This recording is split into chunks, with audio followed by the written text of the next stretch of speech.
Coming up next on YCU News, 6 are dead and 10 injured after an attack on the U.S. Navy Yard in Washington, D.C. A young Claremont resident is killed in a rollover car crash, and a landlord is charged with burglary in Hartford, Vermont. For more news, weather, and sports, it's time for YCU, your local view. Now, your daily digest of the Dartmouth-Lake Sunapee region and central Vermont. News, sports, weather, public affairs, and all that's happening in our area. The news on YCU, your local view. Good evening. I'm Rose Spillman. Thank you for joining us for this Monday edition of YCU News. An ominous day for the country. Only a week after the anniversary of the 9/11 terrorist attacks, masked intruders stormed the U.S. Navy Yard in Washington, D.C. this morning.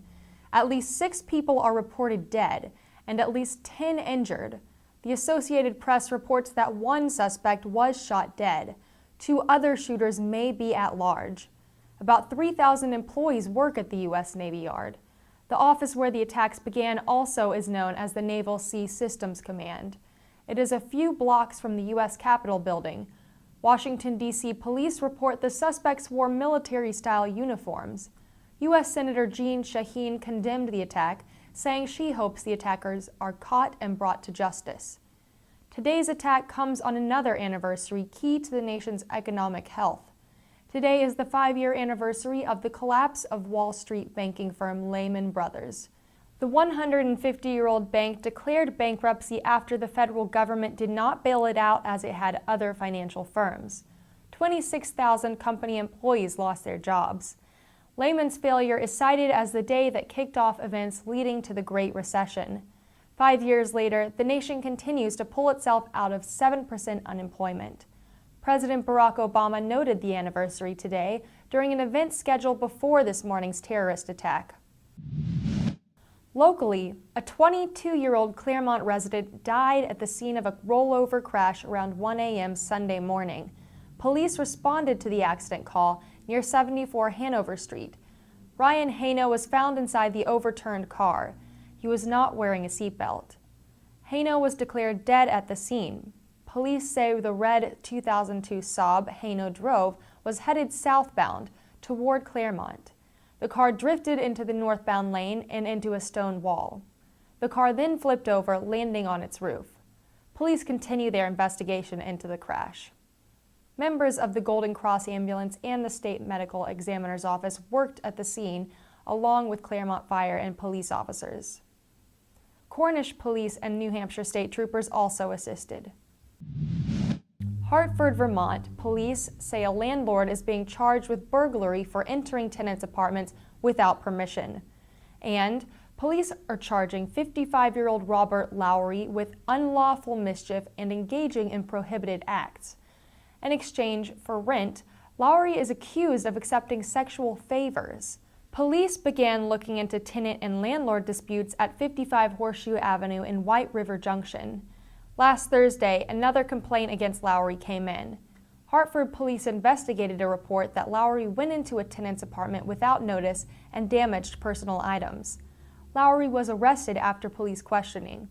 He is scheduled to appear in Windsor Superior Court on November 5th. In other local news, and on a lighter note, members of Project Sunapee met a goal on Sunday. There is a new bridge in downtown Sunapee, a bridge over the part of the Sugar River that runs through the town. Resident Donna Gazelle is the driving force behind Project Sunapee. She, along with volunteers, residents, and business owners, worked together to cover the length of the bridge with a new roof. Sunday's weather cooperated with the bridge's dedication. Welcome back to YCU News. I'm Rose Spillman. Now we have the YCU weather forecast for the Connecticut River Valley and Lake Sunapee region. Tonight we have a high of 61 and low of 32 degrees. Tomorrow will be beautiful and sunny with highs around 63 and lows in the mid-30s. Wednesday we have afternoon temperatures around 71 and lows in the evening of 44 degrees.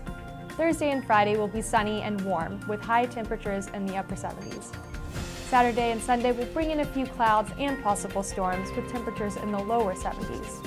So take advantage of the beautiful weather this week and stop by some local events, such as the Hanover Farmers Market this Wednesday on the Green from 3 to 6 p.m.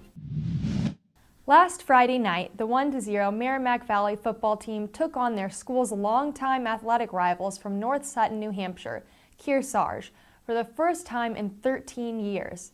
Kearsarge is looking to rebuild from a very successful season last year when they advanced to the state semifinal game. Early in the game, Kearsarge gambles with this fake punt by number 7, Christian Marsh, but MV's Caleb Tipton stops Marsh short of the first down. 2 plays later, number 5, Tucker Burt rumbles 37 yards to put MV up 6-0. In the third quarter, MV's quarterback Ivan Niamugabo scores on this 24-yard run. The biggest play of the game was this 66-yard touchdown by Tucker Burt. The junior rushed for 156 yards on 11 carries and 3 touchdowns during the game. MV went on to win 39-0 to improve 2-0 on the young season. This will be the YCU Game of the Week this coming Sunday at 10:30 a.m. and replayed at 1 and 5 p.m. I'm Rose Spillman for YCU, your local view. Good night.